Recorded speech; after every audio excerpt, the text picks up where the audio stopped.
क्या आप तैयार हैं वो स्किल सीखने के लिए जो आपको एआई के दौर में 97% लोगों से आगे निकाल सकती हैं? आजकल सिर्फ टेक्नोलॉजी समझना काफी नहीं, आपको सोचने का तरीका भी बदलना होगा ताकि आप एआई के रेवोल्यूशन का हिस्सा बन सकें। हम बात कर रहे हैं उन नॉन टेक्निकल स्किल्स की जो किसी भी इंडस्ट्री में काम करने वालों के लिए गेम चेंजर साबित हो सकती हैं।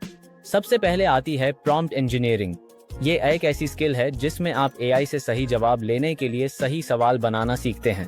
सोचिए कि एआई एक जीनी है, अगर आपने उससे गलत तरीके से विश मांगी तो वो कुछ और ही कर बैठेगा। प्रॉम्प्ट इंजीनियरिंग में आपको अपने लफ्जों का चुनाव बहुत सोच समझ कर करना होता है ताकि एआई आपकी सोच समझ सके। दूसरी स्किल है एआई पावर्ड पर्सनल ब्रांडिंग, जिसमें आप एआई के टूल्स यूज करके अपनी पहचान और प्रोफाइल को और बेहतर बना सकते हैं। आप अपने लिए एआई से लोगोस बनवा सकते हैं, कंटेंट लिखवा सकते हैं और अपने एक्सपर्टीज को दुनिया के सामने शोकेस कर सकते हैं। तीसरी स्किल है डेटा स्टोरी टेलिंग, जिसमें आप बोरिंग नंबर्स को इंटरेस्टिंग कहानियों में बदलते हैं जो लोगों को असर करें। जब आप डेटा को इमोशनल विजुअल्स में कन्वर्ट करते हैं तो लोग ना सिर्फ समझते हैं बल्कि एक्शन भी लेना चाहते हैं। अगर आप किसी एनजीओ के साथ काम करते हैं तो ये स्किल आपकी फंड रेजिंग और अवेयरनेस कैंपेन्स के लिए प्राइसलेस है। चौथी स्किल है क्रिएटिव एआई थिंकिंग, जिसमें आप ट्रेडिशनल एआई यूज से हटकर नए तरीके ढूंढते हैं काम को बेहतर करने के लिए। आर्टिस्ट्स और म्यूजिशियंस भी अब एआई का यूज करके नए डिजाइन्स और यूनिक कॉम्पोजिशंस बना रहे हैं जो पहले कभी पॉसिबल नहीं थे। पांचवीं स्किल है एआई बिजनेस स्ट्रैटेजी, जहां आप एआई को अपने बिजनेस गोल्स के साथ अलाइन करते हैं और हर डिसीजन स्मार्टली लेते हैं।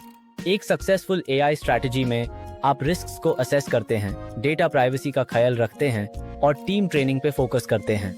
छठवीं स्किल है एआई प्रोजेक्ट मैनेजमेंट, जिसमें आप एआई टूल्स इंप्लीमेंट करने के लिए टीम लीड करते हैं और प्रोजेक्ट्स को टाइम पे कंप्लीट करते हैं। आपको स्टेक होल्डर्स से कम्युनिकेट करना होता है, रिक्वायरमेंट्स समझनी होती हैं और इम्प्लीमेंटेशन के हर फेज को मैनेज करना होता है। सातवीं स्किल है नेचुरल लैंग्वेज प्रोसेसिंग यानी एनएलपी, जिससे आप एआई टूल्स के थ्रू ह्यूमन लैंग्वेज को समझने और यूज करने में एक्सपर्ट बन जाते हैं। ये स्किल आपको social media analysis, customer reviews और फीडबैक को बेटर समझने में मदद करती है। आठवीं और सबसे अंडररेटेड स्किल है क्यूरियोसिटी और कंटिन्यूअस लर्निंग, जिससे आप नए टूल्स सीखते रहते हैं और मार्केट के साथ अपडेट रहते हैं। जो लोग हर नए एआई अपडेट को एक्सप्लोर करते हैं वो ज्यादा क्विकली अडेप्ट करते हैं और नए अपॉर्चुनिटीज ग्रैब कर लेते हैं। और आखिरी स्किल है एआई लिमिटेशंस को समझना, जिसमें आप जानते हैं कि एआई कब यूजफुल है और कब नहीं है। ये स्किल आपको अनएथिकल यूज, बायस और गलत डिसीजन से बचाती है जो एआई ब्लाइंडली यूज करने से हो सकते हैं। अगर आप इन स्किल्स को सीरियसली लें तो आप सिर्फ एआई से फायदा नहीं उठाएंगे बल्कि फ्यूचर के लीडर्स में शुमार होंगे। तो अगर आप यहाँ तक वीडियो देख चुके हैं, कमेंट में लिखिए फ्यूचर रेडी ताकि हमें पता चले आप सीरियस हैं। एआई सिर्फ एक टूल नहीं बल्कि एक पार्टनर बन चुका है जो हर प्रोफेशनल को स्मार्टर और फास्टर बनाने में मदद दे सकता है। आने वाले चंद सालों में वही लोग सफल होंगे जो एआई को सिर्फ सीखेंगे नहीं बल्कि उसके साथ सोचना भी सीख लेंगे। तो उधर किस बात की है, अभी से अपना एआई जर्नी शुरू कीजिए और एक नई दुनिया के लिए तैयार हो जाइए। एक और जरूरी स्किल है एआई एथिक्स अवेयरनेस, जहां आप समझते हैं कि एआई का इस्तेमाल इंसानी राइट्स और फेयरनेस के खिलाफ ना हो।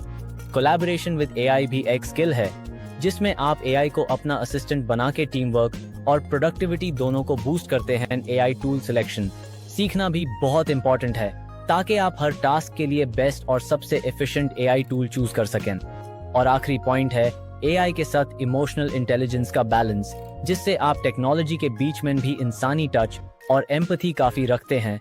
Like, subscribe and